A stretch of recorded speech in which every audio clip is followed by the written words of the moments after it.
الرجيم بسم الله الرحمن الرحيم الحمد لله رب العالمين الرحمن الرحيم مالك يوم الدين إياك نعبد وإياك نستعين اهدنا الصراط المستقيم صراط الذين أنعمت عليهم غير المغضوب عليهم ولا الضالين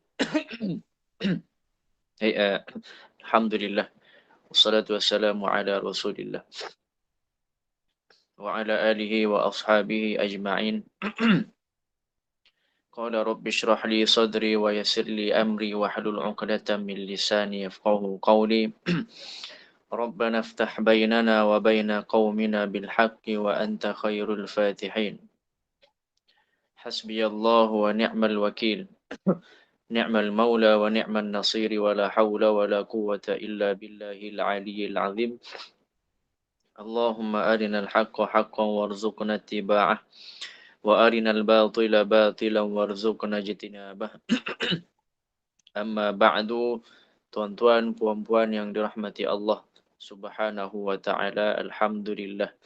Syukur kepada Allah Subhanahu wa ta'ala setelah sekian lama kita bercuti raya. Malah ada lagi orang yang buat jamuan raya walaupun habis Syawal dah. Apapun itu, syukur kepada Allah Subhanahu wa ta'ala di atas kenikmatan-kenikmatan. Yang mana kenikmatan ini, kalau Nabi SAW itu semuanya disandarkan kepada akhirat semula. Termasuklah kalau makan. Termasuklah kalau kita pakai baju. Allahumma, apa tu doanya? Alhamdulillahilladzi kasani hadha thawba. Kata Nabi SAW. Pakai baju doa lain Nabi ni SAW. Bila dah sarung baju, baju tu dah siap sarung, Nabi tambah lagi tuan-tuan yang dimuliakan Allah Subhanahu wa taala. Apa kata Nabi SAW? Alhamdulillahilladzi kathani hadha saw. Ya Allah, terima kasih banyak-banyak. Pakaikan aku dengan pakaian yang indah ini. Warzaqanihi min haulin, dan memberikan aku rezeki daripada pakaian, memberikan aku pakaian dalam keadaan yang aku tak sangka-sangka kadang-kadang. Wala quwwatin, kata Nabi SAW. Bahkan pakaian ini kau berikan kepada aku tanpa aku usaha penat-penat sangat-sangat. Kau beri juga. Tuan-tuan yang dimulakan Allah Subhanahu wa taala, juga doa ini digunakan oleh Nabi SAW dalam makanan, selepas makan. Ni hadis sahih daripada Anas radhiyallahu anhu. Apa kata Nabi SAW habis makan? Bolehlah kita doa macam biasa, tuan-tuan. Alhamdulillahilladzi at'amana, apa ni? Alhamdulillahilladzi at'amana, kan, yang doa biasa tu saya dah lupa pula. Bila sebut hadis ni saya lupa pula yang itu. Kata Nabi SAW dalam satu hadis sahih, habis je Nabi makan, Alhamdulillahilladzi at'amani hadha ta'am, kata Nabi SAW. Ya Allah, terima kasih banyak-banyak. Berikan aku satu makanan yang cukup indah. Rezekikan aku dengan makanan ini. Warazaqanihi min ghairi haulin. Dan rezekikan aku daripada perkara yang aku tak sangka-sangka, kata Nabi SAW. Wala quwwatin, dan juga tidak perlukan aku tenaga ataupun menghabiskan masa yang terlalu banyak untuk satu makanan sahaja, maka terima kasih kepada Allah Subhanahu wa ta'ala. Sebab itulah tuan-tuan yang dimuliakan Allah Subhanahu wa ta'ala. Saya bukan tak nak cerita pasal Humazah. Tapi sebab sebab saya semalam baca surah Al-Mulk, jadi saya cuba nak kaitkan dengan Al-Mulk itu. Al-Mulk itu ceritakan bab kiamat lah. Cerita bab kehidupan kita lepas daripada alam dunia. Alam dunia kita ni sekejap sahaja. Lebih kurang 60, 70, 80, 90 tahun. Ada yang cecah 100 tahun. Tapi tuan-tuan yang dimuliakan Allah Subhanahu wa ta'ala, angka ribuan, angka ratusan ribu, semuanya disebut ketika mana disebut oleh Nabi SAW dan juga dalam Al-Quran. Semuanya disebut ketika mana kita dah mula masuk ke alam yang berbeza. Kalau di dunia ni kita biasa dengar 100, di sana tuan-tuan kita dengar ribuan tahun. Bahkan tuan-tuan yang dimuliakan Allah Subhanahu wa ta'ala, Allah sebut punya hebat syurga ni, nak cerita syurga ni hebat sangat tuan-tuan yang dimulakan Allah Subhanahu Wa Taala. Tiada angka yang menceritakan tentang syurga bawah 100. Maksud saya tu kalau nak malaikat duduk keliling 100 tahun. Kalau ini keliling 100 ribuan tahun. Kalau tengok pintu syurga berdiri di situ selama 100 tahun. Begitulah. Semuanya ratusan-ratusan tahun nak menunjukkan hebatnya syurga itu berbanding dunia kita ini yang tak ada apa-apa. Sehinggalah Nabi SAW itu tuan-tuan yang dimuliakan Allah Subhanahu Wa Taala menganggap dunia ini tak ada apa-apa langsung sehingga tahap Nabi tu buang habis dah semua. Khadijah radhiyallahu anha asalnya kahwin kaya, akhirnya meninggal dan wafat dalam keadaan yang sangat miskin. Bahkan kata ulama, Khadijah radhiyallahu anha itu wafatnya itu ketika itu adalah dalam keadaan yang sangat fakir. Sebab itulah hari ni ataupun semalam pun saya sentuh perkara yang sama, iaitulah tuan-tuan yang dimulakan Allah Subhanahu Wa Taala, satu kata-kata Al-Imam Al-Ghazali yang saya petik sekali lagi, iaitulah tentang ilmu. Ilmu itu dasarnya adalah membawa kita kepada kecintaan akhirat. Itu adalah asas dan dasar keilmuan. Dengan dasar itulah Islam itu akan membangun. Dengan dasar itulah pemuda akan bangkit. Dengan dasar dan asas itulah akan muncul syabun. Apa kata dalam surah Yasin tu? Wajah amin aqsal madinati rajulu yas'a qala ya qaumi tabi'ul mursalin. Seorang rajulun. Tuan-tuan, semua perkara yang disebut rajulun, syabun yang berada dalam Quran itu semuanya bermula daripada ilmu yang asasnya membawa kepada akhirat. Cuma itulah tuan-tuan yang dimulakan Allah Subhanahu Wa Taala, Rasul Hikmah, Ma'rifatullah saya sebut semalam, puncaknya ilmu itu adalah takut kepada Allah Subhanahu Wa Taala. Cuma itulah saya sedikit kecewa dengan pendidikan ataupun silibus yang kita pelajari sekarang berbanding yang dahulu. Kalau di Johor dulu kita ada 4 sanawi dan sebagainya. Yang 4 sanawi itu dia akan sentuh bab akhirat. Sentuh sangat bab akhirat. Walaupun hudud itu ataupun kisah itu tidak mungkin ataupun lama ataupun mungkin tak berlaku di Malaysia sekalipun, tapi tetap juga perkara itu perlu dipelajari. Sebab ia termaktub dan wajib di dalam Islam. Sebagai contoh, itu semua adalah satu dasar ilmu yang membawa kepada kecintaan akhirat. Apa pun itu, tentang kematian, tentang apa sahaja, tapi tuan-tuan yang dimuliakan Allah Subhanahu Wa Taala, trend sekarang. Kalau tuan-tuan duduk di tadika, isteri saya itu kerjanya di tadika, banyaklah tempat banyak tadika sebelum ni, dia ikut je saya. Saya duduk Gombak, kerja di Gombak. Kan begitu sampai di Putrajaya hari ni, kerjanya di Putrajaya di tadika. Tapi trendnya apa tuan-tuan pemerhati Allah yang menyebabkan saya agak kecewa dan takut. Dan kadang-kadang saya rasa macam kalau saya ada modal, saya nak buka satu tadika yang boleh, ataupun ialah isteri saya itu dia banyak pengalaman. Jadi ada beberapa pandangan yang saya rasa perlu kedepankan. Masuk sahaja tadika tuan-tuan, mereka ini menolak ataupun memandang remeh terhadap bacaan Al-Quran. Pandang remeh. Katanya tuan-tuan yang dimuliakan Allah Subhanahu Wa Taala, tak apalah, kita ajar dia orang dulu bahasa Melayu, baca. Kita terapkan dia orang dulu bahasa Inggeris. Tak ada masalah, itu suatu perkara yang saya sangat-sangat galakkan. Cuma tuan-tuan yang dimuliakan Allah Subhanahu Wa Taala, kemanakah sensitiviti kita tentang Al-Quran? Kenapa kita tak sebut dulu? Kita cuba dalam sekolah ni wajibkan pelajar-pelajar mesti kenal alif bata dulu. Kemudian dalam masa yang sama kita ajar bahasa Melayu dan bahasa Inggeris. Kenapa tiada penerapan seperti itu? Kita terbalikkan. Kita tak perasan yang kadang-kadang kita ni duduk dalam golongan khawarij. Kita duduk dalam kalangan liberalisme. Kenapa tuan-tuan yang dimuliakan Allah? Bahkan tuan-tuan, kita di rumah pun begitu kadang-kadang. Buat kerja sekolah. Tapi kita lupa nak ajak baca Quran. Tengok tajwid si anak. Tuan-tuan yang dimuliakan Allah Subhanahu Wa Taala, perkara ini menyebabkan puncak ilmu itu tidak tercapai.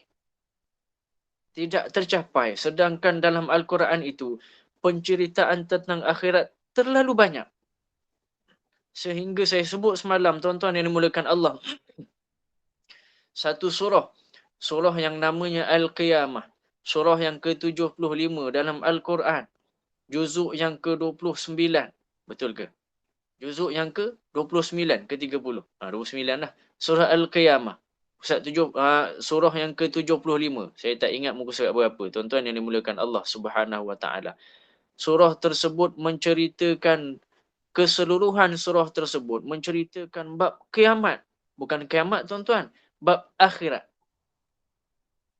Kiamat ini, kenapa Al-Qiyamah? Kiamah ni maksudnya dahsyat sangatlah. Contoh macam dia macam ni. Apa-apa perkataan dalam bahasa Arab, apa-apa perkataan yang ditambahkan ta marbutah.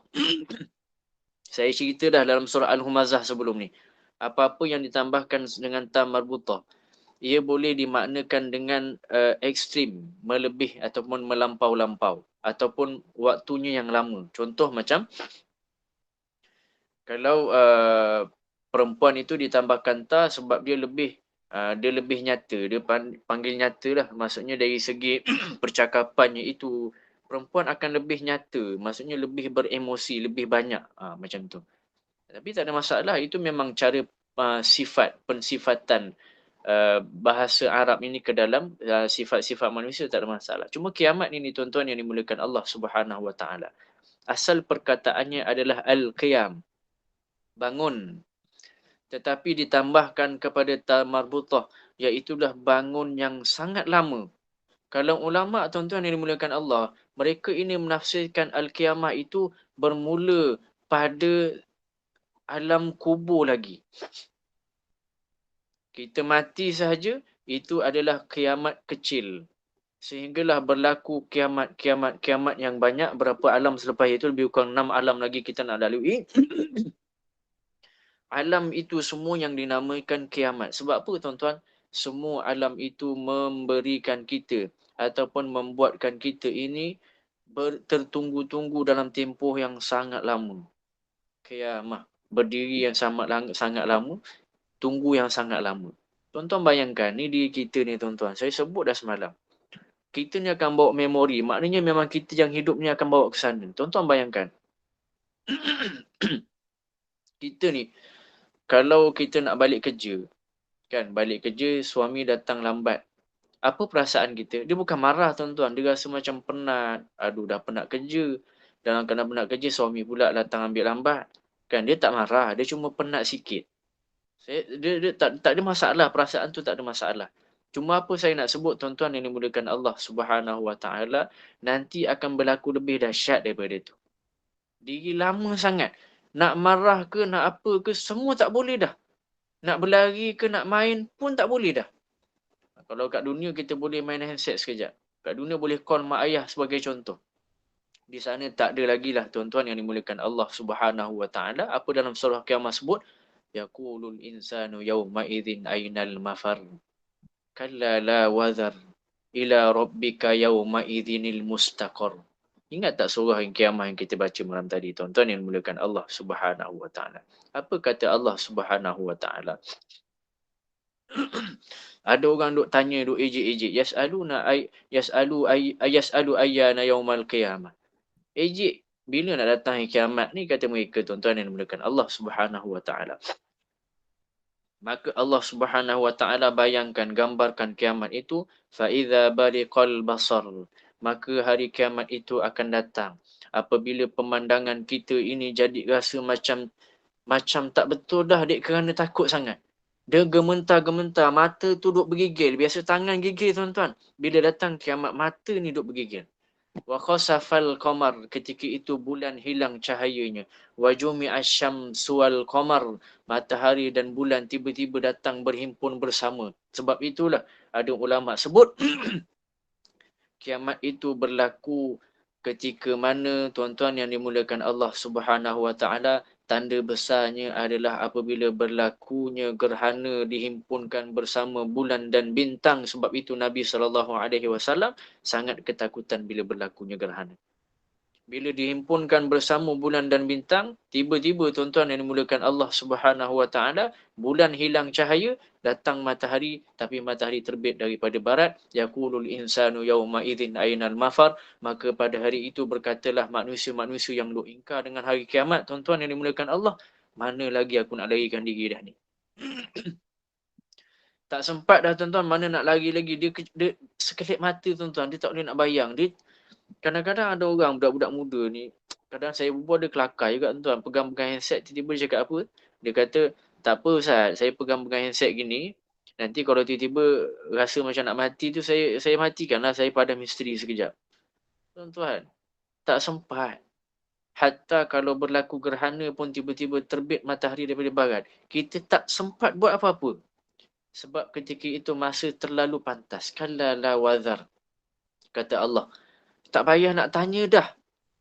Confirm dah tak ada tempat perlindungan dah, kata Allah. Ila rabbika yawma idzinil mustaqar. Pada hari itu Tuhan kamu sahajalah. Terserah pada Tuhan kamu sahaja apa yang Allah nak buat dah. Yunabba'ul insanu yawma idzin bima qaddama wa akhar. Pada hari itu manusia diberitahu akan apa yang dah dia lakukan dulu dan apa yang dah dia tinggalkan dulu.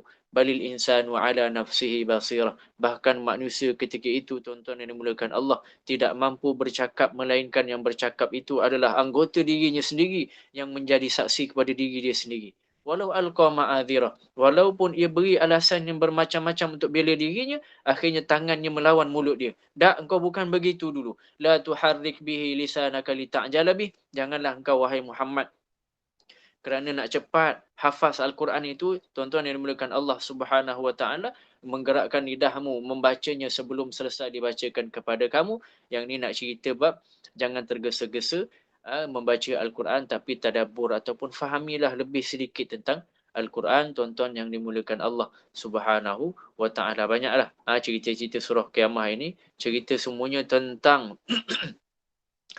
hari kiamat dan tentang apa yang berlaku selepas kematian. Sedarlah wahai orang yang lalai. Tengok Allah sebut dah. Bukan saya sebut tuan-tuan. Allah sebut. Kalla bal tuhibbunal ajilah. Orang yang lalai, sedar sikit. Sebenarnya kamu ni tak ingat kesudahan kamu. Bahkan kamu sentiasa mencintai kemewahan dunia yang cepat habis, kata Allah Subhanahu Wa Taala.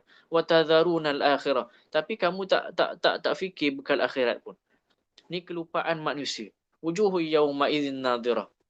Ingat pada hari itu, muka orang beriman nanti duk datang berseri-seri, kata Allah Subhanahu Wa Taala. Ila rabbiha nadhirah. Melihat pada Tuhan dia.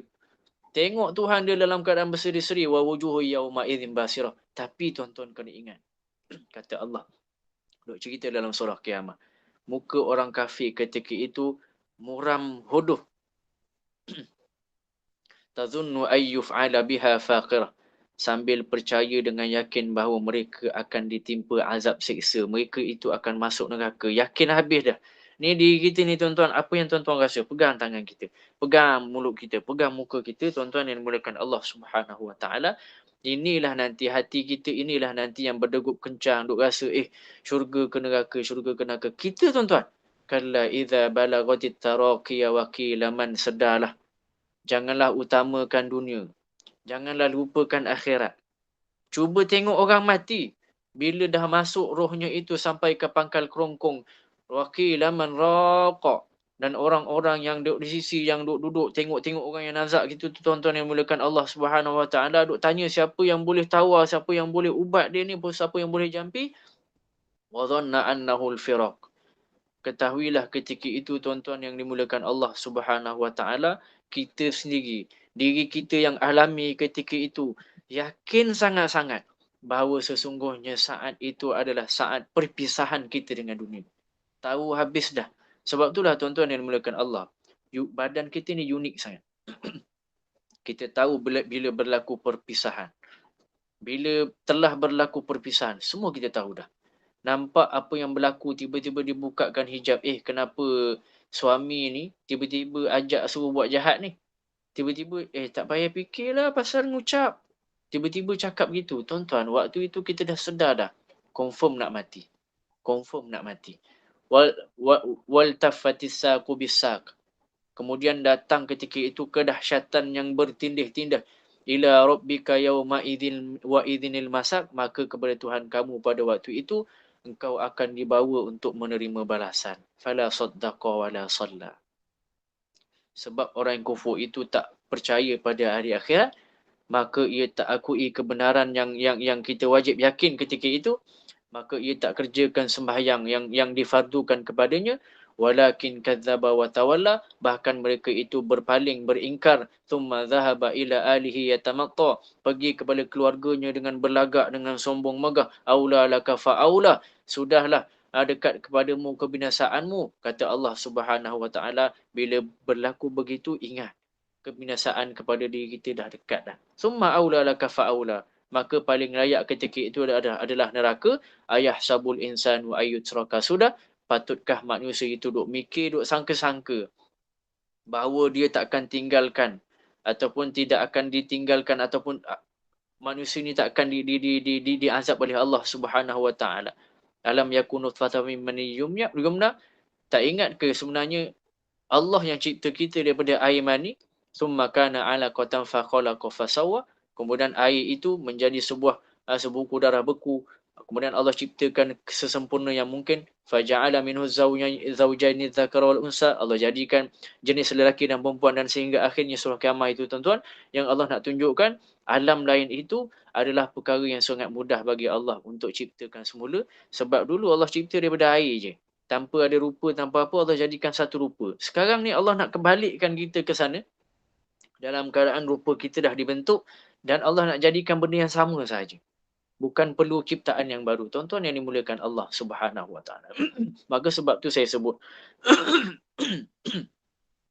saya sangat kecewa dengan pendidikan yang ada sekarang. Kurang berpuas hati kerana ada silibus-silibus akhirat yang dibuang.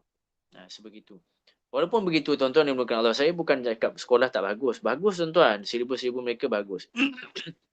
Ada sekolah yang mengetengahkan silibus-silibus yang baik, dipanggil membawa kepada kemanisan akhirat.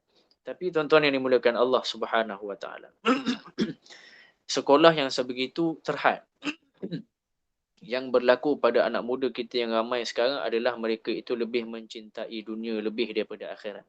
Dia ajar jogetnya, dia ajar tariannya dengan alasan untuk untuk membangkitkan rasa keyakinan kepada diri-diri mereka. Sedangkan tuan-tuan yang dimuliakan Allah Subhanahu wa taala, keyakinan itu perlu dibangkitkan, tapi kemanisan akhirat dan ketakutan itu adalah puncak keilmuan yang membawa seseorang itu menjadi seorang pemuda yang lebih berguna dan yakin pada masa akan datang. Tuan-tuan yang dimuliakan Allah. Maka akhirnya berlakulah anak-anak muda, bahkan guru-guru sekarang tuan-tuan yang dimuliakan Allah Subhanahu wa taala, yang duk update status, tunjuk pada semua ibu bapa, baca, tengok kita berjoget. Tengok berjoget dalam TikTok tuan-tuan yang dimuliakan Allah. Bahkan dalam status, dia ajarkan pula kepada anak dengan alasan comel walaupun pelajar tersebut telah masuk ke tahun 3. Semuanya adalah suatu tanda membawa kita kepada bayangan masa hadapan. Sebab itulah tuan-tuan yang dimuliakan Allah Subhanahu wa taala. Sebab tu kalau kita ingat balik, oh rupanya Allah dah cipta dah. Memori-memori ni akan kita bawa ke akhirat. Kita akan hidup semula di akhirat dengan memori yang sama. Akan berlaku perdebatan-perdebatan dengan apa yang kita buat dalam dunia. Wa barazu lillahi jami'a. Kan kata Allah Subhanahu wa taala, wa barazu lillahi jami'a fa qalu ad-du'afa'u lilladhina istakbaru inna kunna lakum tab'a fahal antum mughnuna anna min azabillahi min syai', kata Allah Subhanahu wa taala. Nanti kat padang mahsyar tuan-tuan, para pengikut atau orang-orang yang selama ini kita ikut-ikutan akan berkata pada idola mereka. Kita ini, siapa idola kita ketika dunia, kita akan duk cakap kat mereka tuan-tuan. Cakap kat pimpinan-pimpinan kita yang kita jadikan idola tuan-tuan. Orang yang mereka ikuti ketika itu, mereka akan berkata, dulu kami kat dunia lagi tuan-tuan yang dimuliakan Allah Subhanahu wa taala, sangat-sangat ikut kalian. Maka boleh tak kalian selamatkan kami hari ini? Maknanya apa tuan-tuan? Masih lagi kita kenal orang yang kita berbual dulu. Ni tuan-tuan, anak-anak muda yang duk main Facebook. Kita sendiri tuan-tuan yang duk main TikTok. Anak-anak kita yang main Instagram. Kita kan following. Kita follow orang lain. Kita follow artis. Kita follow selebriti. Orang yang mungkin Muslim. Masih okey lah sekadar-kadar untuk silaturahim. Tapi tuan-tuan, ada yang jelas-jelas kita duk sokong selebriti, follow.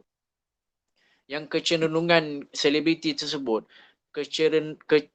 kecenderungannya ke arah kufur terhadap Allah Subhanahu Wa Taala. Bahkan banyak buat dosa. Ceritakan pula dosa mereka. Baik dosa yang dilakonkan dalam filem ataupun dosa dalam kehidupan hari-hari mereka. Begitu juga statement-statement mereka itu terhadap agama Allah Subhanahu Wa Taala yang sangat berani, walaupun kita sekarang di kalangan orang-orang Melayu. Tuan-tuan, dia posting, kita like. Kita sokong lagi. Padahal tak ada dapat upah apa pun, kita duk sokong. Kita yang apa, terjemahkan sebiji-sebiji apa yang dikatakan oleh idola kita itu supaya tak berlaku salah faham kepada idola kita. Jerit seorang-seorang, wah, dekat rumah bila tengok apa yang dia update tuan-tuan. Ikut pula trend, ikut pula gaya dia, pakaian dia. Simbol apa yang dia pakai pada baju dia. Ikut apa je yang dia buat dengan alasan saja untuk berhibur. Tuan-tuan, perempuan yang dirahmati Allah, nanti di akhirat semua yang kita lakukan di dunia itu pasti akan dijadikan sebagai hujah. Inna kunna lakum taba'an. Kami dulu kat dunia suka sangat follow kau, suka sangat follow kamu. Follower ni sampai jadi fan sangat ni tuan-tuan yang dimuliakan Allah. Saya ni selalu ikut kamu, ikut gaya kamu, seterusnya. Fahal antum mughnuna anna min azabillahi min syai'. Sekarang tolong kami daripada azab Allah Subhanahu Wa Taala. Tuan-tuan, semalam saya tak sambung tuan-tuan. Tapi tahu tak apa kata idola-idola itu tuan-tuan? Apa kata mereka yang kita idolakan sangat itu tuan-tuan? Walaupun ia adalah parti politik, pimpinan-pimpinan politik sekalipun. Apa kata idola-idola itu tuan-tuan yang dimuliakan Allah Subhanahu Wa Taala? Sebab itulah dalam fiqh siasah, dalam fiqh politik itu, dalam satu fiqh politik, kita sangat-sangat tidak dibenarkan untuk taksub kepada seorang pemimpin. Kalau dia dah jatuh jadi pimpinan pun masih ada orang yang sangat-sangat ikut taksub sangat sampai menyatakan PM yang baru yang naik sebagai contoh tak bagus. Dek kerana taksub dengan pimpinan yang lama. Semuanya itu adalah satu ketaksuban yang salah. Saya sebut dalam politik sikit lah. Ataupun kalau dalam sekolah itu guru. Guru yang ajar bahasa Arab ini paling bagus, tukar guru yang baru, kita taksub dengan guru itu. Maka kita ikut guru yang lama, guru baru tak nak. Tapi itu taksub yang bagus lah, taksub kepada keilmuan, tak ada masalah. Tapi taksub kepada keduniaan itu adalah sesuatu yang salah. Tuan-tuan, apa kata idola-idola itu? Sawa'un alaina ajazi'na am sabarna ma lana mim mahiz. Kata Allah Subhanahu Wa Taala. Nasib kita hari ini sama. Tak ada beza follower ataupun following. Kita duk kumpul kat dia ramai-ramai tuan-tuan. Kita ingatkan dapat syafaat. Kita tengok apa hal orang tu kumpul nanti dekat mahsyar. Rupanya mereka itu cuba mohon syafaat daripada idola mereka. Apa kata idola mereka? Nasib kita hari ini sama. Tak ada beza follower ke following. Idola ke dengan fans. Tak ada beza. Kita nak mengeluh. Kita nak minta ampun. Kita nak tabah. Kita nak rela. Kita nak sabar. Lana mim mahiz. Takkan boleh kita lari daripada azab Allah Subhanahu Wa Taala hari ini, tuan-tuan. Menyesallah mereka ketika itu, maka terbuktilah memori ingatan kita di dunia ini kita masih bawa. Sebab kita masih boleh kenal, boleh kita minta tolong dengan orang yang kita minat dulu, masih kenal siapa sahaja yang pernah kita berinteraksi dulu. Belum lagi kita cerita tentang orang soleh yang duk tanya tentang saudaranya yang dicintai kerana Allah di dunia. Ya Rabbi, ketika orang soleh nak masuk syurga, dia tanya kepada Allah, Aina fulan? Mana tuan-tuan? Tuan-tuan yang melakukan Allah, ditanya, di mana susuk tubuh saudara aku yang aku cintai dulu kerana engkau ya Allah. Maka kata Allah Subhanahu Wa Taala, dia berada di pintu neraka. Nak masuk neraka dah tu, tunggu giliran beratur dah. Maka kata orang soleh ini tuan-tuan yang melakukan Allah Subhanahu Wa Taala, Demi kasih sayangmu izinkan saya selamatkan dia kerana selama di dunia aku mencintai dia kerana engkau ya Allah. Akhirnya Allah izinkan dia selamatkan saudaranya yang asalnya dah diikat dengan rantai besi dah untuk diseret. Malaikat lepaskan. Si Fulan pula cari-cari siapa yang selamatkan beliau, tuan-tuan yang dimuliakan Allah. Nak cerita memori itu akan kekal. Walaupun ketika mana kita dicampak dengan azab Allah, orang yang si Fulan yang diselamatkan, dia ingat siapa yang selamatkan dia. Dia tahu tuan-tuan. Kalau realiti dunia tu tuan-tuan, kita nak bawa realiti dunia, dia macam pergi umrah. Jumpa kawan lama, tapi tak cukup sekadar berbual. Kita bantu pula dengan belanja, makan, ataupun kalau terpisah dengan grup, kita bantu sehabis baik. Lebih kurang gitu je tuan-tuan. Kita bantu, kau tertinggal daripada grup, mari aku tolong kau. Macam itulah tuan-tuan yang dimulakan Allah Subhanahu wa ta'ala. Sebab itulah yang patut kita belajar dalam-dalam. Masukkan dalam diri, tanam dalam tubuh kita. Kita ni takkan pernah hidup dalam dunia ni selamanya. Kalau dunia ni kita mengharapkan transaksi, ledger, kewangan kita tu sentiasa ada untungnya. Kenapa tak kita belajar kira-kira untung di akhirat, untung rugi akhirat? Kenapa kita tak belajar tuan-tuan? Sebab untung dunia tuan-tuan, dia tanpa ada sandaran akhirat ni rugi. Kadang orang kita ni untung rugi dunianya dengan cara tipu dalam perniagaan. Tapi kalau dia nak kira untung rugi akhirat, si fee-nya sahaja dah tak sama dah. Cara dia kerja, cara dia ekspresi dia dengan orang, cara dia beramal, cara dia berakhlak. Sebab untung rugi akhirat ni tuan-tuan, kecenderungan dia insya-Allah akan jauh lebih jujur. Sebab tak ada yang mampu memanipulasi, tak ada yang mampu tipu Allah. Yukhadi'unallaha alladhina amanu wa ma yakhda'una illa anfusahum wa ma yash'urun. Kau tipu Allah, Allah tipu balik kau. Wa ma yash'urun, dalam keadaan kita pun tak perasan yang Allah tengah ejek-ejek kita. Tuan-tuan yang dimuliakan Allah Subhanahu wa taala. Tapi kalau bab harta ni tuan-tuan yang dimuliakan Allah, sebab itulah kita kena buat imbangan, imbang-imbang, seimbang dunia akhirat. Macam mana seimbangnya? Kita boleh untung dunia, tapi jangan sebab untung dunia kita rugi akhirat. Bahkan para sahabat, kalau nak cerita bab harta ni tuan-tuan, lepas perang Badar pun masih kelang kabut bab ghanimah. Bab harta rampasan, yas'alunaka 'anil anfal. Kan Allah sebut, cerita ni unik tuan-tuan.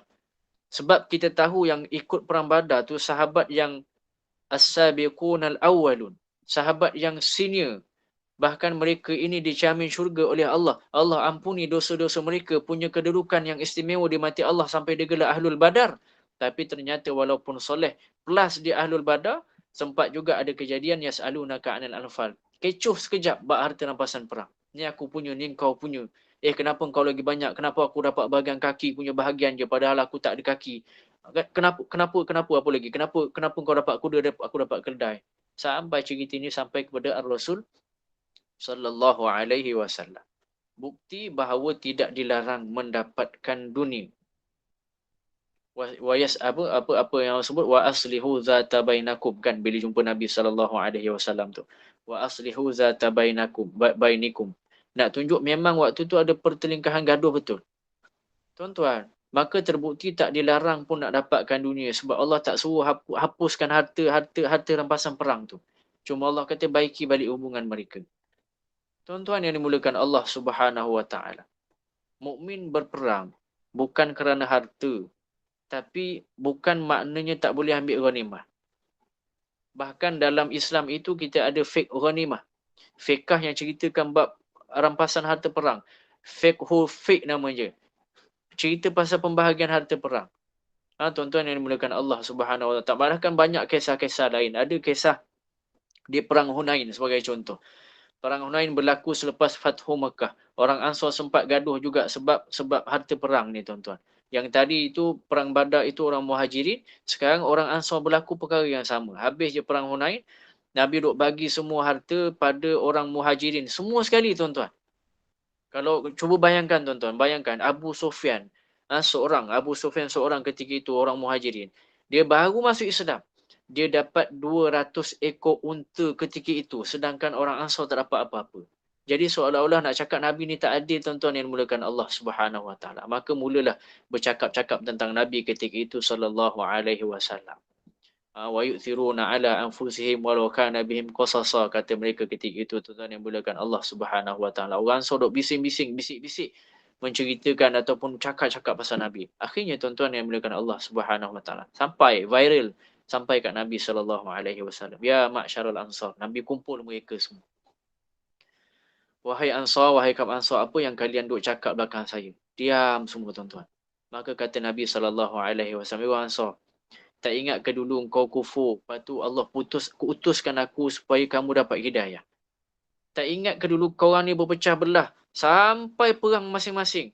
Lalu dalam keadaan itu aku datang mendamaikan kalian.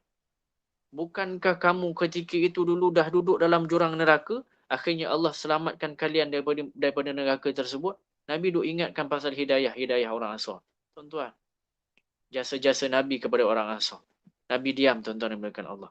Tiba-tiba datang seorang lelaki Ansar berkata, Ya Rasulullah, kami tak pernah lupa dengan semua kebaikan itu. Kami bersyukur atas nikmat besar itu. Tapi tak ingat ke Rasulullah? Bukankah dulu kau yang datang kepada kami lalu kau jadi keluarga kami? Balas weh. Gitu. Orang balas, orang Ansar balas. Bukankah kamu dulu orang yang terusir lalu kami berikan halaman baru untuk kamu? Bukankah kau dulu dalam keadaan diperangi lalu kami menolongmu ya Rasulullah? Bahkan banyak daripada kami yang gugur untuk pertahankan kau dulu ya Rasulullah.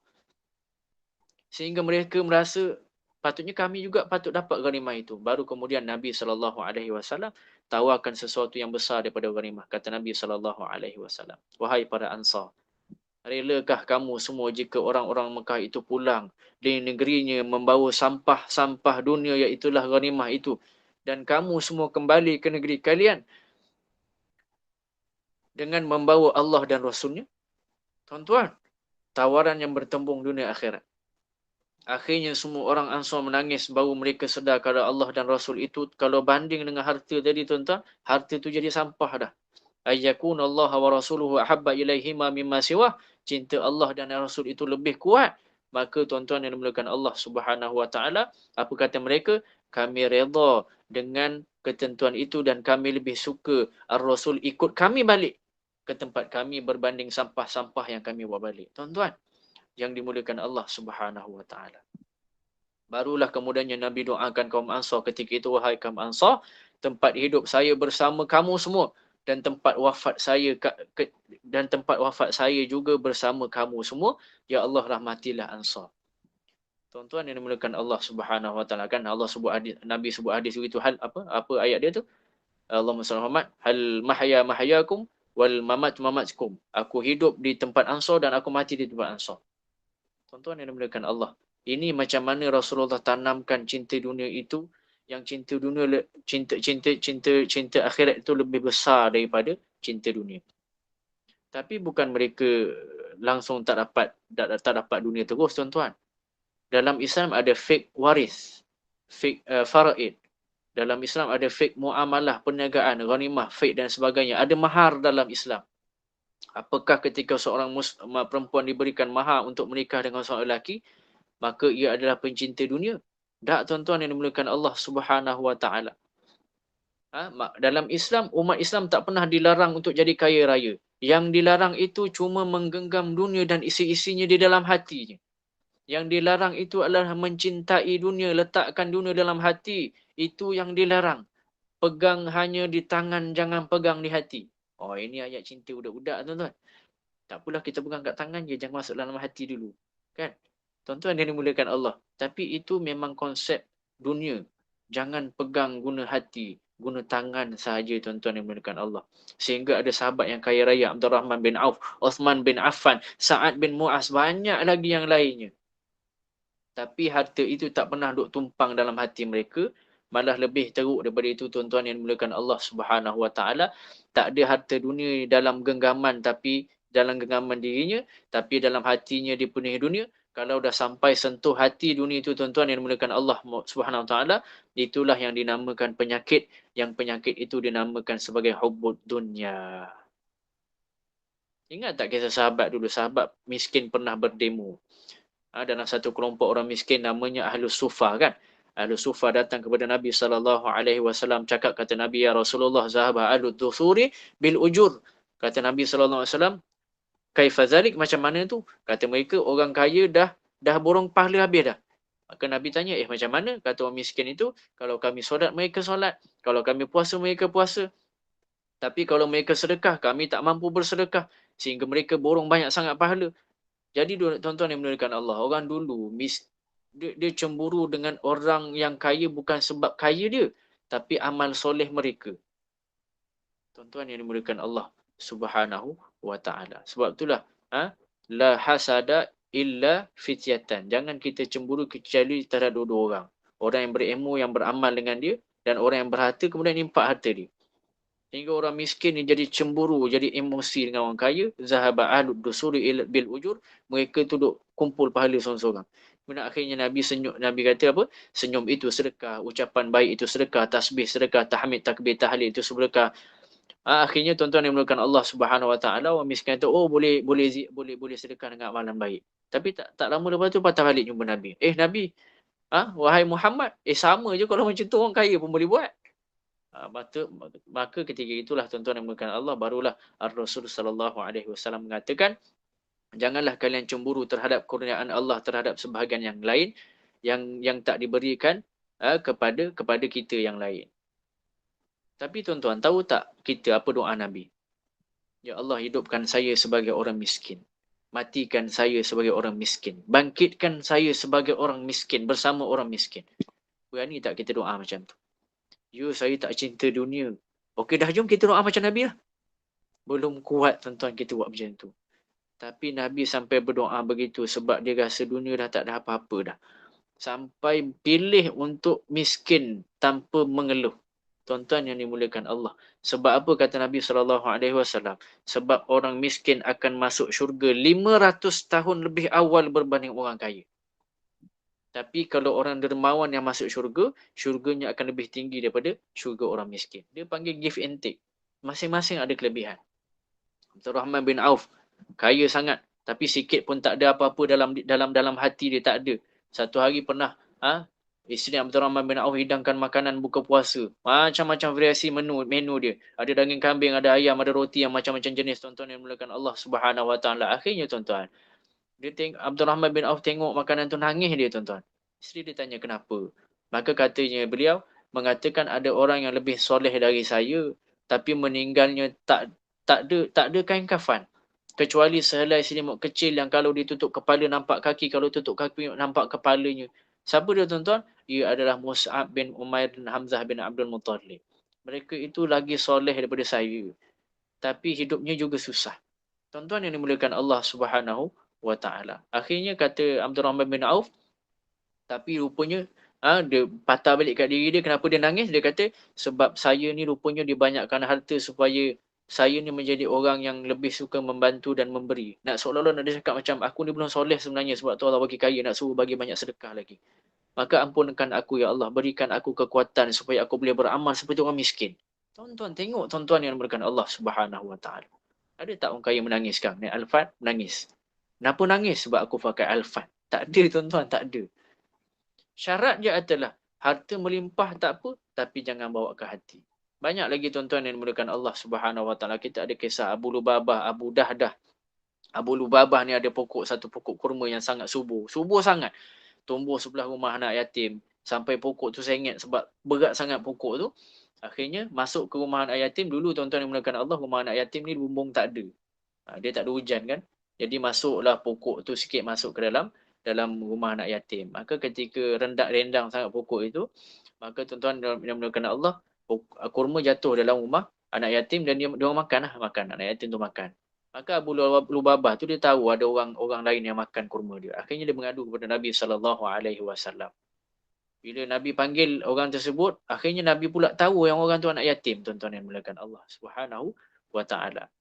Maka tuan-tuan yang dimuliakan Allah Subhanahu Wa Taala, apa yang disebut oleh Nabi SAW? Ya Lubabah, maukah kamu ada pokok kurma kat syurga nanti? Kata Rasulullah SAW. Maka Abu Lubabah tanya, macam mana ya Rasulullah? Maka kata beliau, wakafkanlah pohon itu kepada anak yatim, lalu nanti Allah akan gantikan dengan satu pohon kurma di syurga, yang kamu kalau berjalan di bawah naungan pokok itu, maka 100 tahun kamu belum keluar daripada bayangnya. Nak kata besar sangat pokok kurma yang Allah bagi. Apa kata Lubabah tuan-tuan? Tengok tuan-tuan.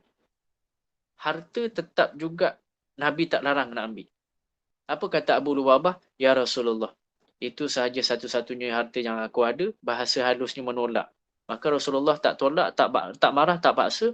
Dia suruh anak yatim balik, jangan makan kurma dah. Suruh Abu Lubabah balik. Jaga pokok kurma baik-baik. Tapi tuan-tuan yang dimulakan Allah. Lagipun Abu Lubabah tu ahli Badar. Veteran Badar. Jadi Allah dah kata pada mereka ni, lakukan apa kalian suka, Allah akan maafkan. Maka Allah beri izin balik. Tuan-tuan, ketika mana dia nak balik tu, tiba-tiba Abu Dardah datang. Dia kata, aku dengar tadi perbualan korang semua ni. Gitulah seolah-olah begitu. Ya Rasulullah, aku dengar perbualan kau dengan yang lain-lain tadi. By the way, gitulah bahasanya kan. Kalau bahasa kita kan, by the way, boleh tak aku nak buat apa yang kau janjikan tadi? Abu Dardah dia nak cuba ambil peluang tu. Apa kata Nabi SAW? Boleh? Boleh je. Maka dia kejar Abu Lubabah. Abu Lubabah tu kejar belum sampai rumah lagi tuan-tuan. Apa kata Abu Dardah kepada Abu Lubabah? Kamu tahu tak kebun kurma aku di Madinah? Ini Abu Lubabah ni orang kaya tuan-tuan. Kata Lubabah, siapa yang tak kenal kurma milik Abu Dardah? Dalamnya ada 600 pohon kurma. Air mata air yang dalamnya air mata air yang siram pokok kurma tu mengalir jernih sangat. Bahkan ada villa dalam kebun itu. Paling subur dan kualiti kurma itu lebih baik daripada kurma ajwa ketika itu tuan-tuan. Tapi kenapa? Kata Abu Dardah, nak tak kita tukar? Aku nak satu pokok kurma yang satu tadi, yang rumah anak yatim tadi. Aku nak ambil semua tu, lepas tu kau ambil lah kebun aku semua. Abu Lubabah pelik tuan-tuan. Akhirnya dia kata, betul, confirm, serius. Serius lah. Maka sampai deal lah kan. Sampai situ tiba-tiba bila nak diserahkan kepada Abu Lubabah itu, sampai di kebunnya itu ada isterinya Abu Dardah. Ada isterinya pula. Sampai di situ maka Abu Dardah kata, jom kita keluar. Kebun ini telah aku berikan kepada Abu Lubabah untuk aku telah jual kepada Allah Subhanahu Wa Taala. Apa kata isterinya pula tuan-tuan? Tengok tuan-tuan bagaimana mereka ini dididik supaya tak cinta dunia. Rabahta ya Aba Dahdah. Inilah satu keuntungan, dan keuntunganlah bagi engkau wahai Abu Dahdah, wahai suamiku, kata isterinya. Isterinya tak banyak songeh tuan-tuan. Dia tak ada cakap, wah ceraikan saya, hantarkan saya ke rumah orang tua saya. Tak ada tuan-tuan, tak ada. Mereka ini mencintai akhirat lebih daripada dunia.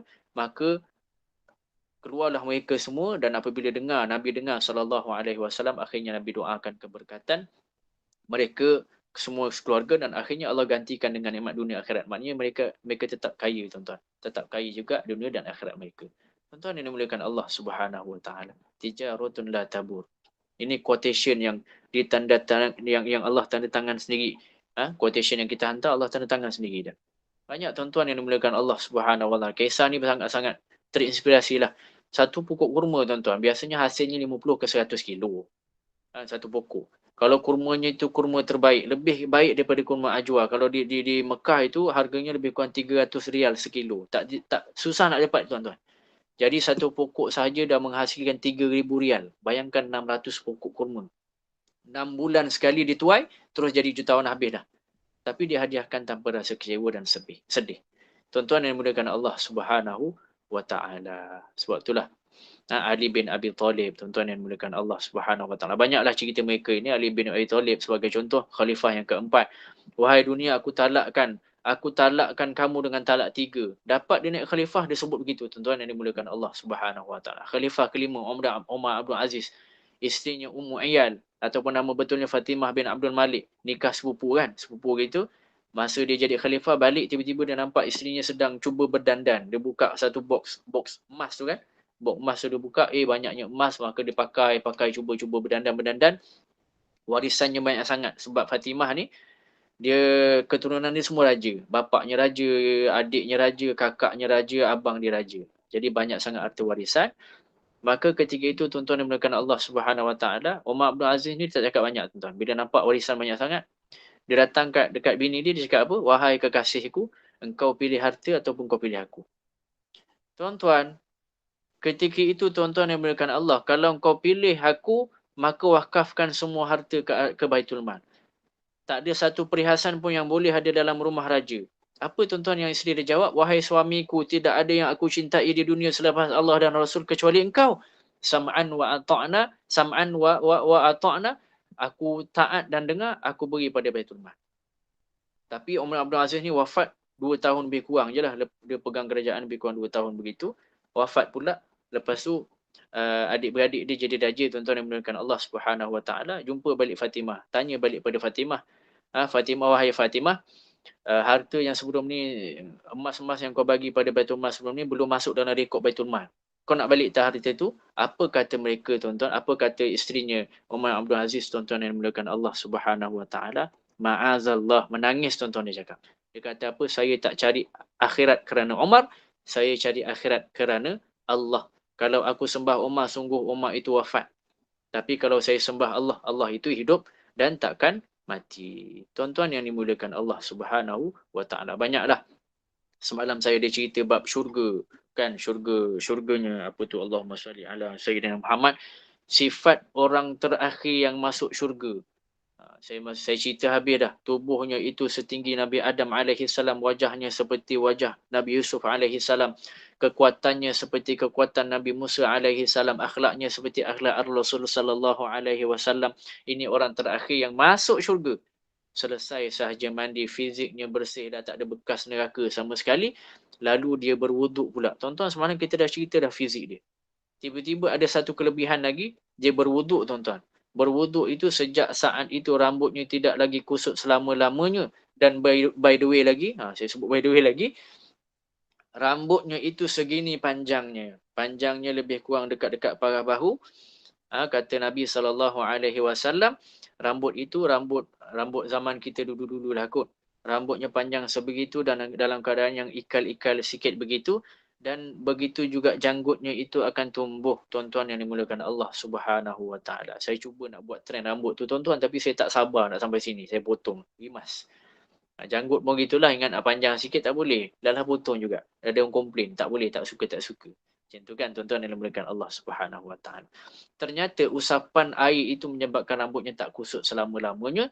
Selepas itu dia dihadapkan ke pintu syurga Allah Subhanahu Wa Taala. Dia tengok syurga dah penuh. Ni kita cerita pasal syurga. 5 minit saya tak tahu sempat ke tidak. Tuan-tuan yang dimuliakan Allah Subhanahu Wa Taala, saya laju sikit lah. Boleh je Ustaz, boleh je. Boleh Lepas tu dia dihadapkan. Boleh je. Sebab kita habis 8.35, saya risau tak apa. Saya bagi Ustaz untuk teruskan. Lepas tu dia dihadapkan ke pintu syurga. Ketika mana orang yang semalam tu masuk syurga, tuan-tuan, orang terakhir tu. Terakhir dah mandi, dah bersih, bekas-bekas neraka dah tak ada pada diri dia. Dia dihadapkan ke pintu syurga. Ketika mana dia gerbang pintu syurga, dia tengok syurga penuh dah. Semua dah ada pemilik dia dah. Ni sertifikat, tuan-tuan, ni sertifikat si fulan, ni lesen untuk si fulan, ni geran untuk si fulan. Dah ada label masing-masing, dah ada spanduk masing-masing dah. Maka dia tanya kepada Allah, wahai ya Rabbi, mana syurga saya? Nampak syurga ni semua dah penuh dah. Lalu Allah tunjukkan satu syurga yang Allah belum mengatakan tu siapa punya. Tiba-tiba dia tengok ada syurga yang indah, sangat-sangat indah, besarnya sebesar kerajaan bumi, dan mengatakan, ya Allah, belum Allah sebut apa-apa lagi, dia dah sebut dah, ya Allah, boleh tak saya masuk dalam syurga, tuan-tuan? Walaupun cuma di halaman saja pun jadilah. Bukan nak masuk istana, nak masuk halaman je. Maka kata Allah Subhanahu Wa Taala, nanti kalau kau dah dekat sana, kau akan minta yang lain. Maka kata dia, ya Allah, saya cuma nak satu, yang tu sahaja. Tak apalah, halaman cukup lah. Yang penting boleh masuk syurga sudah cukup. Tak perlu ada istana pun tak apa dah. Akhirnya Allah benarkan masuk beberapa langkah ke halaman syurga. Ketika sampai di halaman, dia nampak indahnya syurga. Dia pusing-pusing. Dia tak keruan, tuan-tuan. Sampai mengatakan, ya Allah, ni syurga siapa? Ni syurga kamu, wahai hamba-Ku, kata Allah Subhanahu Wa Taala. Maka masuklah dia ke syurga tersebut dengan istana-istananya itu sekali. Syurganya itu besar sebesar kerajaan bumi. Tuan-tuan, belum habis, tuan-tuan. Penuh pujian dia. Dia tinggal kat situ, terima kasih Allah Subhanahu Wa Taala. Bukan dia tinggal dalam keadaan tanah kosong yang perlu kita gali balik, cari kontraktor, buka tender, kontraktor lari pula. Tak ada, tuan-tuan, tak ada. Tuan-tuan yang dimuliakan Allah, akhirat itu Allah bagi bukan tanah kosong. Syurga itu Allah bagi kerajaan yang penuh dengan segala fasiliti. Itu orang yang terakhir masuk syurga. Hampir tiada amalan dah dia masuk. Dia masuk syurga tu dengan hampir tak ada amalan. Tapi tuan-tuan yang dimuliakan Allah, tadi dia janji tak akan minta yang lain. Tapi tiba-tiba jalan, dia nampak satu syurga kosong sebelah dia. Kerajaan yang besar sama macam kerajaan yang dimiliki sekarang, tapi tak ada pemilik. Dia cari sertifikat, dia cari Google kan, dia cari geran-geran, tak ada pemilik ni, tak ada pemilik. Akhirnya dia tanya pada Allah, ya Allah, Ni kerajaan siapa ni? Ni syurga siapa? Maka Allah tanya, nak ke? Boleh tak ya Allah aku nak? Tuan-tuan, ni perangai orang yang nak masuk syurga, yang masuk syurga last sekali. Tapi apa yang Allah buat? Tuan-tuan yang mulakan Allah SWT. Allah tanya balik, kata tadi tak nak minta dah. Ni yang terakhir ya Allah, ni yang terakhir ya Allah. Tak ada lagi 8 ni. Betul lah, betul. Maka kata Allah, syurga itu adalah milik kamu juga.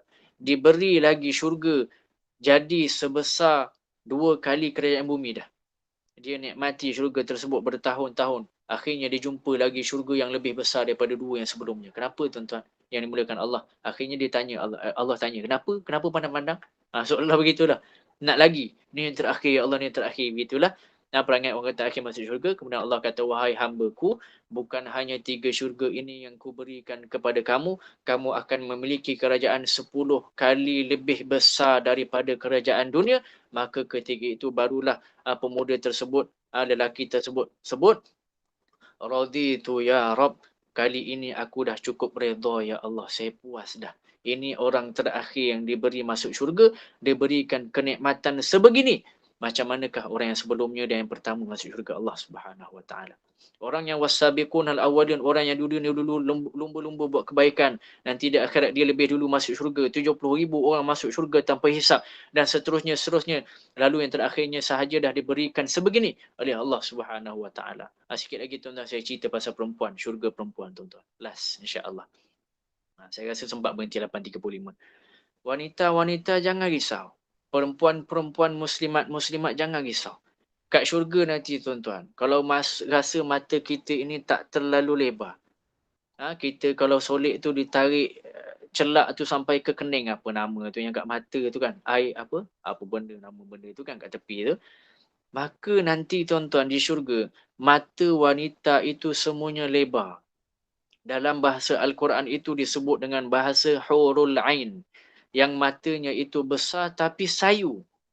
Kalau tengok dalam lukisan-lukisan kartun tu kan cantik kan, matanya lebar tapi sayu. Mungkin begitulah, tapi tak belum cukup indah. Di syurga cukup indah lagi. Matanya dan bulu matanya itu sangat lentik.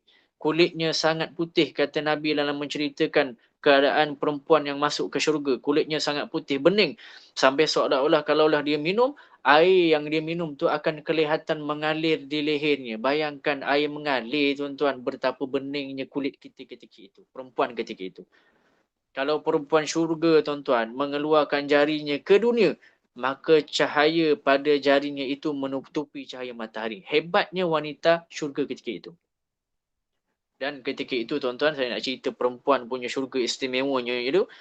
Syurga itu ada aswak, ada pasar. Kalau bahasa moden kita ada mall. Kalau kita baca hadis tu bahasanya aswak lah, mall.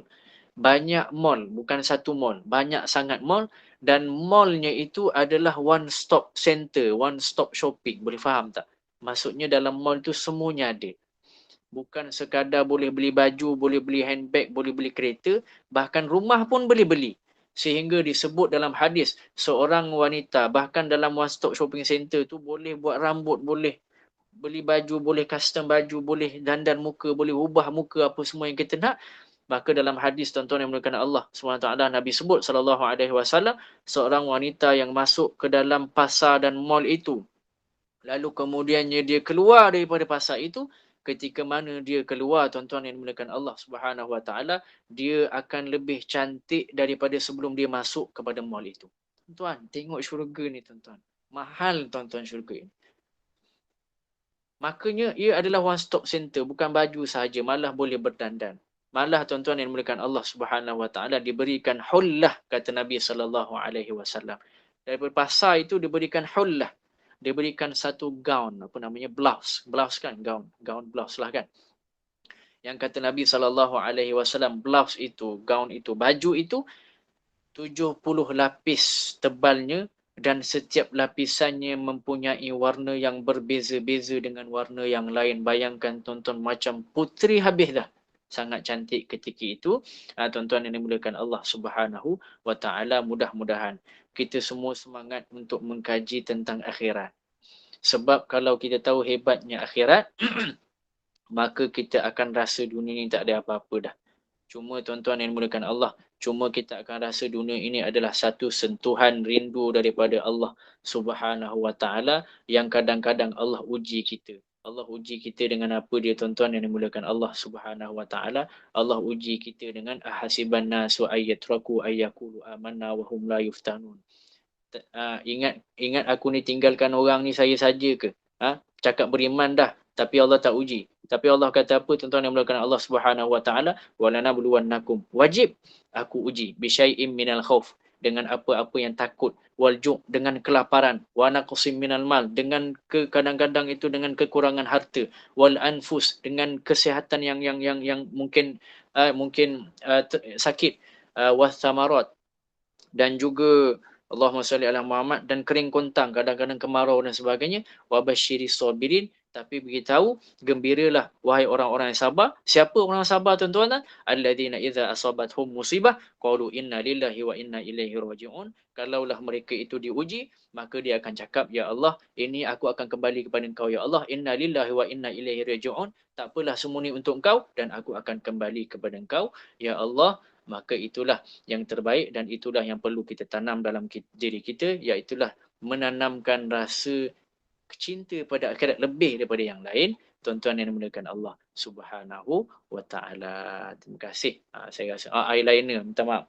Tadi saya baca. Terima kasih banyak semua atas penyampaian ini dan moga bermanfaat untuk kita semua. Jadi saya serahkan semula kepada Ustazah, pengurusi Ustazah Ainun.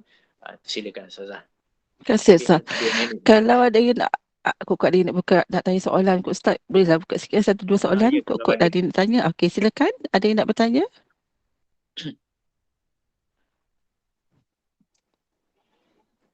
Ada yang sekolah agama Johor juga tu. Betul lah, semua murid kena diuji setiap 2 kali depan guru solat 1 rakaat. Betul lah tu. Saya seronok zaman tu, zaman mencintai akhirat. Terima kasih banyak-banyak. Ya, rasanya semua dah jelas tu Ustaz. Tak ada soalan tu. Okeylah, baiklah. InsyaAllah kita jumpa lagi Ustaz minggu depan ke kan.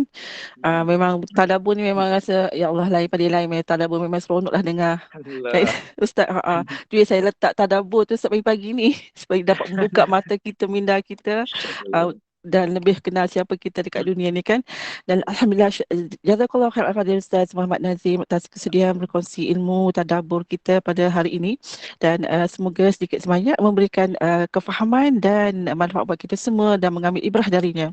Dan Ustaz, saya serahkan kembali pada Ustaz untuk kita tutup dulu, tangguhkan dulu majlis ilmu ini dengan tasbih kafarah dan surah Al-Asr. Silakan Ustaz. Banyak-banyak. Allahumma a'inna ala zikrika wa syukrika wa husni ibadatik. Sentiasa bantu kami ya Allah untuk sentiasa mengingatimu, mensyukuri nikmatmu dan jadi hamba yang terbaik. Kita tangguh majlis kita dengan kafaratul majlis dan suratul asri. Subhanallah wa bihamdihi, subhanakallahumma wa bihamdika, asyhadu an la ilaha illa anta, astaghfiruka wa atubu ilaik. Bismillahirrahmanirrahim. Wal asri innal insana lafi khusr illa alladhina amanu wa amilus solihat wa tawassaw bil haqqi wa tawassaw bis sabr. Sadaqallahul azim. Terima kasih semua. Ya, saya pun teruja sebab saya sendiri pun tadabbur sendiri. Saya sendiri Ustaz memang teruja. Ya, betul. Memang tak puas dengar. Ustaz tadabbur ni memang tak akan jemu lah sebenarnya. Okey Ustaz, insya-Allah kita jumpa lagi Ustaz ya. Insya-Allah. Terima kasih semua. Kita duduk bersama-sama dalam ilmu. Ya. Assalamualaikum.